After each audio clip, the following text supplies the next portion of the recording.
প্রিয় দর্শক, সম্পূর্ণ রঙিন একটা ভিডিওতে আপনাদের সবাইকে আমন্ত্রণ জানাচ্ছি। শুভেচ্ছা গ্রহণ করুন। ভিডিওটির উদ্দেশ্য হচ্ছে বা বক্তব্য যে বিষয়ে বলবো সেটা হচ্ছে সাতক্ষীরা 4 আসনের জামাতের মাননীয় সাংসদ তিনি যে কাণ্ডটি করেছেন গাজী নজরুল ইসলাম, সেটি আমরা সবাই দেখেছি। আমরা দেখেছি তিনি ক্ষমা চাচ্ছেন, আমরা দেখেছি তিনি বলছেন আমি অপরাধ করেছি। তার নিজের স্ত্রী হলে তার কথা বলতে পারতেন না, মেয়েটাও আর এটা বলতো না, আর নিজের স্ত্রীকে নিয়ে দ্বিতীয় স্ত্রীকে নিয়ে ওখানে যাওয়ারও কথা না। এটা সবার কাছে পরিষ্কার, কিন্তু জামাতের কাছে এটা কোনো বিষয় না। জামাত বলবে যে এগুলা কিছু হয় না, এগুলা নবী রাসূলরা করেছেন।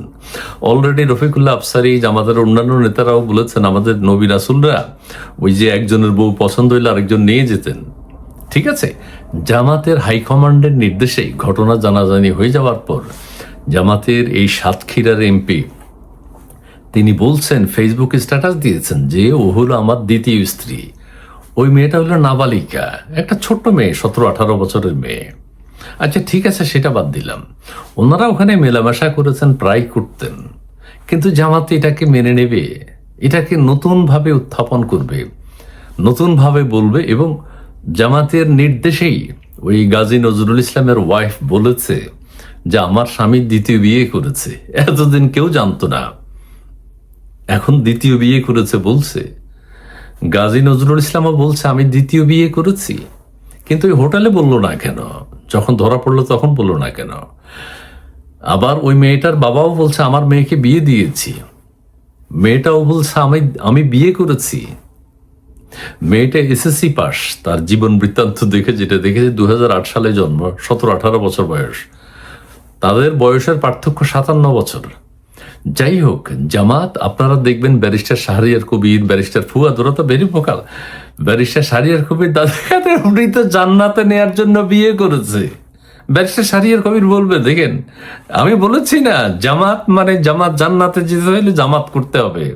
ওই মেয়েটাকে জান্নাতে নেয়ার জন্য আমাদের গাজী নজরুল ইসলাম সাহেব এই হোটেলে যাই হোক রসালো সময় কাটাতেন, একান্ত সময় কাটাতেন।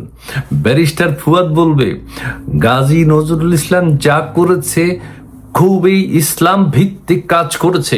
কোনো ব্যক্তি যদি এ নিয়ে কোনো কথা বলে আমরা তাদের, এগুলো জামাতের আমির সুন্দর একটা ফতুয়া দিয়ে দিবেন।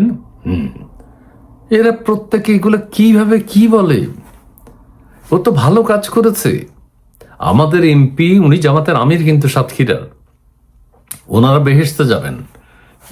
আমির হামজা অলরেডি বলে দিয়েছে কিছুদিন আগে, এমপি হওয়ার আগে, যে সাতক্ষীরা থেকে জান্নাতে যাওয়া শুরু করবেন, জান্নাতে নেওয়া শুরু করবেন আল্লাহ।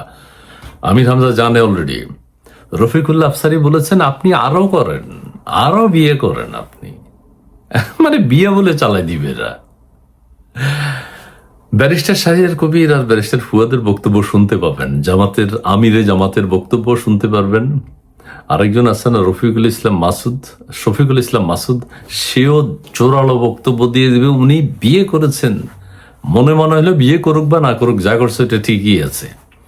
জামাতের অনেকেই করে, জামাতের বিষয়টা কেন চোখে লাগে? মাদ্রাসায় বালাৎকার করে, হুজুররা সব, ইমাম সাহেবরা মসজিদের ভিতরে করে, অনেক ইমাম মাদ্রাসায় হুজুররা করে, এই ছাত্ররা আবার বড় হয়ে হেরা করে, এটা ধারাবাহিকভাবে চলছে। আচ্ছা যাই, জামাতে এগুলো বিশ্বাস করে, মানে জামাতের কাছে এটা কোনো ব্যাপারই না। এটা তারা বলবে, সবাই মিলে একসাথে বলবে যে এই বিয়ে করেছে, আপনারা দেখেন এই কাবিন নামা দেখেন। এখন কাজী বলছে যে কে বিয়ে পড়াইছে আমি জানি না। তো এখন নিশ্চয়ই আমি যে কথাটি বলতে চাই, জামাতের হাইকমান্ডের নির্দেশেই তারা সবাই মিলে বলছে যে আমার দ্বিতীয় বিয়ে। প্রথম স্ত্রীও বলতেছে আমার জামাইয়ের দ্বিতীয় বিয়ে, সবাই মিলে বলছে দ্বিতীয় বিয়ে। বিভ্রান্ত করে ফেলবে, দেশের সাধারণ মানুষ বিভ্রান্ত হয়ে যাবে। আরে দ্বিতীয় বিয়ে করছে, এতদিন হয়তো বলো নাই। কিন্তু একটা প্রশ্ন রেখে যাই, দ্বিতীয় বিয়ে করলে হোটেলে যেতে হবে কেন? দ্বিতীয় বিয়ে করলে অন্যরা কিভাবে ভিডিও করে আরেকজনের পার্সোনাল ভিডিও? দ্বিতীয় বিয়ে করে থাকলে ও হোটেলে কি করবে? দ্বিতীয় বিয়ে করে থাকলে উনি ওখানে বলে নাই কেন জোরালো ভাবে যে তোদেরকে পুলিশে দেব, যে ছেলেরা ওখানে গেছে, আমি এমপি, সাতক্ষীরার এমপি, তোদেরকে পুলিশে দেবে। আমার ব্যক্তিগত আমার স্ত্রীকে নিয়ে আমি হোটেলে এসেছি, অসুবিধা কি তোদের? কিন্তু তিনি তো সেটা বলতে পারেন নাই, তিনি বলেন নাই। তিনি তো যে অন্যায় করেছেন, অপরাধ করেছেন সেটা স্বীকার করেছেন, কিন্তু ভিডিওটি প্রকাশ হয়ে যাওয়ার পরে জামাতের হাইকমান্ডের নির্দেশে তিনি বলা শুরু করেছেন এইটা আমার দ্বিতীয় স্ত্রী। কিন্তু দেশের মানুষ তো আর এটা মনে করবে না। ঘটনা তো পরিষ্কার, তিনি অবৈধ কাজ করেন, নারীদের সাথে পর্দার আড়াল থেকে কথা বলেন, কিন্তু গোপনে তিনি নারীদের সাথে পর্দা টর্দা সব খুলে ফেলেন, জামা কাপড়ই খুলে ফেলেন, সেটা কোনো অসুবিধা নেই। যাই হোক, গাজী নজরুল ইসলাম সাহেব তিনি আবার আমাদের সংসদে যাবেন, আমরা হয়তো সংসদে দেখতে পাবো আবার তাকে, কারণ জামাত তাকে এস্টাবলিশ করবে। আর না হলে তো জামাত অপরাধী হয়ে যায়।